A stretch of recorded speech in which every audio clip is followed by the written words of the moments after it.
Halo semuanya, saya Mica Umara dan selamat datang di video pembelajaran. Kita akan membahas tentang skala pH dan penggunaan indikator dengan cara yang seru dan tentunya interaktif loh. Siap-siap untuk belajar dan bersenang-senang. Teman-teman, bayangkan kita sedang berhadapan dengan berbagai jenis cairan. Ada yang terasa asam di lidah seperti cuka atau perasan jeruk, ada pula terasa licin seperti sabun, dan tentu saja ada air yang terasa netral.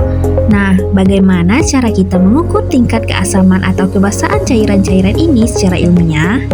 Disinilah konsep skala pH hadir. Skala pH adalah seperti sebuah garis bilangan khusus yang membantu kita menentukan seberapa asam atau basa suatu larutan yang mengandung air. Skala ini memiliki rentang nilai dari 0 hingga 14, angka 7 tepat berada di tengah skala ini, dan ia menandakan kondisi netral. Air murni adalah contoh zat yang memiliki pH netral. Nah, ketika bergerak dari angka 7 ke bawah menuju angka 0, larutan menjadi semakin asam. Semakin kecil angka pH-nya, semakin kuat sifat asamnya. Contohnya, sari jeruk memiliki pH sekitar 2 yang menunjukkan keasaman yang cukup kuat.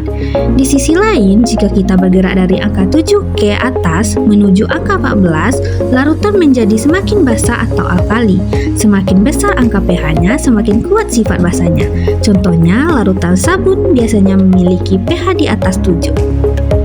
Lalu, bagaimana sih cara kita mengetahui nilai pH suatu larutan? Kita menggunakan alat bantu yang disebut indikator pH. Indikator ini adalah zat-zat yang unik karena mereka dapat berubah warna tergantung pada tingkat keasaman atau kebasaan lingkungan di sekitarnya. Perubahan warna inilah yang memberikan kita petunjuk tentang pH larutan yang sedang kita uji. Ada beberapa jenis indikator yang umum digunakan. Salah satunya adalah kertas lakmus. Kertas ini hadir dalam dua warna, merah dan biru. Jika kita mencelupkan kertas lakmus biru ke dalam larutan asam, warnanya akan berubah menjadi merah. Sebaliknya, jika kita mencelupkan kertas lakmus merah ke dalam larutan basa, warnanya akan berubah menjadi biru. Namun, jika larutannya netral, kertas lakmus tidak akan mengalami perubahan warna.